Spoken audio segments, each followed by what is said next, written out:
Revelações de Alida. Diz a verdade, Alida, em nome da Santíssima Trindade. Nós estamos agradecidos aos lá de cima pelo dia do castigo ainda não ter chegado. É que assim temos ainda mais tempo para atacar as almas. Eles lá em cima têm tudo na mão. Nós, no inferno, receamos que o grande aviso apareça em breve. Já desistimos de pensar nisso, porque todos os sinais que apareceram agora no mundo inteiro, no clero, na natureza, falam nesse sentido. Nós tememos. Que é que pensam? Nós conhecemos também o que está escrito no Apocalipse. E se fizermos comparações, qualquer burro terá que admitir que chegamos a esse tempo. Só com alguns pequenos sobressaltos, porque aqueles lá em cima ainda têm piedade. Temos que dizer, porque eles lá em cima o querem. Não percais a cabeça, sede firmes como o granito e duros como o ferro e o diamante. Praticai o bem, passo a passo, segui a tradição. O novo já se vê aonde leva. Muitas crianças, por exemplo, estão tão avançadas que já sabem tudo sobre sexo, mesmo antes de largarem as fraldas. Metem-lhe essas coisas na cabeça de tal maneira que com 5 ou 6 anos já tem o crânio cheio dessas coisas. Há mesmo instituições como jardim de infância e escolas que não sabem fazer nada melhor ou mais inteligente que meter o sexo à força na cabeça das crianças. E que se passa com os jovens na puberdade? Os pais não sabem o que fazer. Mal ousam falar com o sacerdote e junto dele manifestarem-se contra esta educação. Pensam consigo, ele é padre, sabe o que faz. Rosna. A juventude já está pervertida mesmo antes de se aguentar nas duas pernas. Assim, a última e a antepenúltima gerações jamais serão verdadeiros soldados de Cristo, a não ser que se faça uma mudança completa da situação. Os jovens estariam melhor em campos de concentração do que em certos centros educacionais, que outra coisa não fazem do que lhes inocular o sexo como um veneno. E tudo isso é feito com um sabor a cristianismo moderno, que aparece como complemento. Em Sodoma e Gomorra tudo era mais visível. Nesses tempos, a perversão não era assim inoculada gota a gota. Rosna. De fato, em Sodoma e Gomorra a situação era grave, mas eles sabiam que pecavam. Sentiam-no. As crianças de hoje muitas vezes já nem sabem que pecam.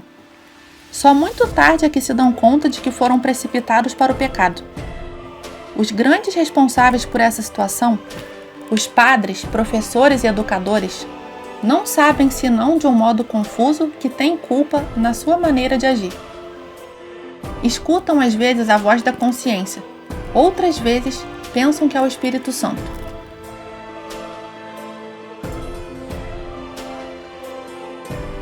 Era preciso repor todas as festas no seu devido lugar.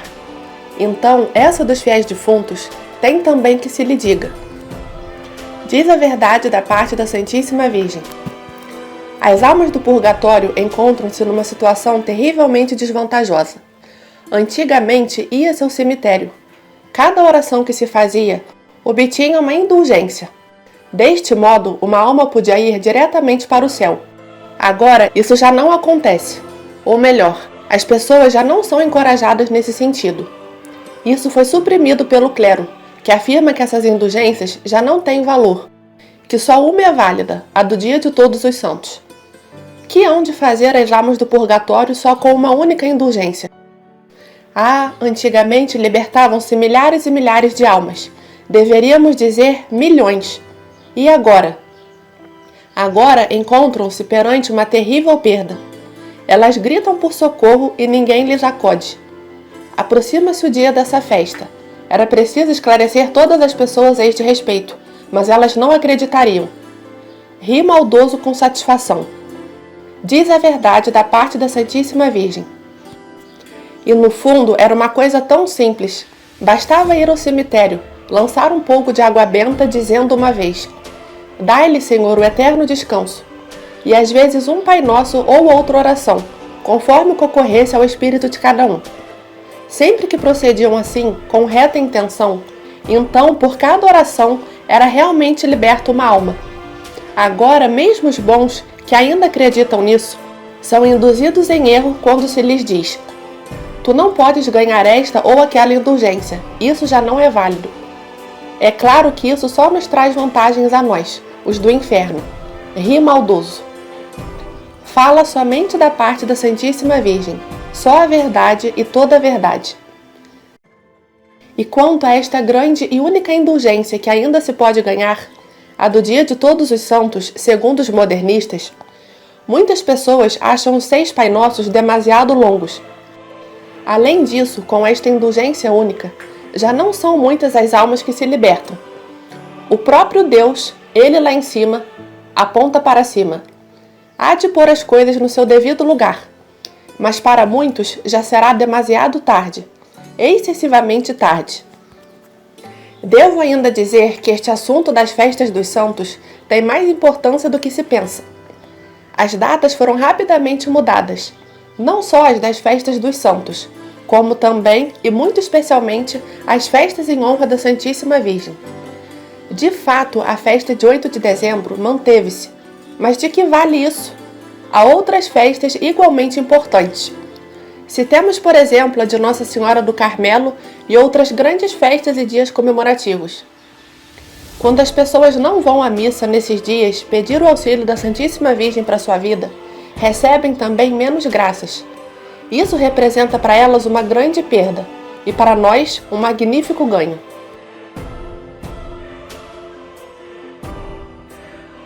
Jamais reinou uma confusão tão grande como agora.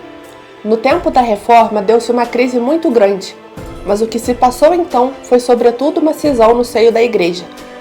Os bons continuaram do bom lado e os outros passaram simplesmente para o protestantismo. Mas os luteranos desse tempo eram ainda melhores do que os maus católicos de agora. Foi então para a Igreja uma grande crise, mas agora a situação é mais funesta.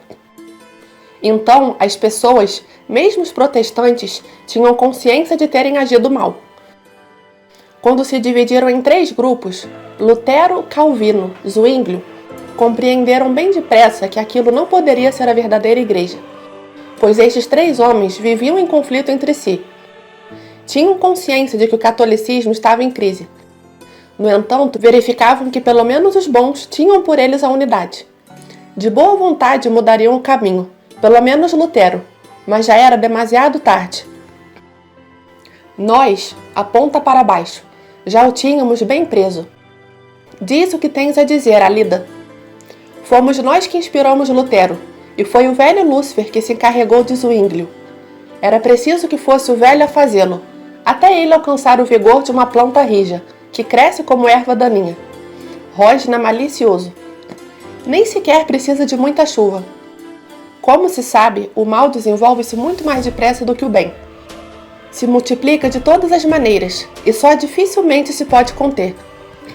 O bem é sempre mais duro e mais difícil. O bem não cresce com tanta facilidade, e mesmo quando cresce e o interessado pensa que já subiu bem alto, pode de repente precipitar-se lá do alto da montanha e ser obrigado a recomeçar do zero. O mal, ao contrário, cresce e se multiplica como a erva daninha, sem sofrer qualquer dano. Sobe e cresce e ninguém o pode deter. A perversão assemelha-se a uma montanha sinistra que tudo obscurece, tudo corrompe, tudo sufoca e infecta. Quando o mal se instala, assemelha-se a uma epidemia que contamina multidões inteiras. Pelo contrário, a virtude tem grande dificuldade em crescer. Não é tão fácil, tão atraente, tão espalhada. Mas nós não queremos falar disto. É horrível ser obrigado a dizer estas coisas. Rosna furioso. Contemporâneo de Lutero, assumiu posições mais radicais e ultrapassou Lutero na maior parte das teses heréticas.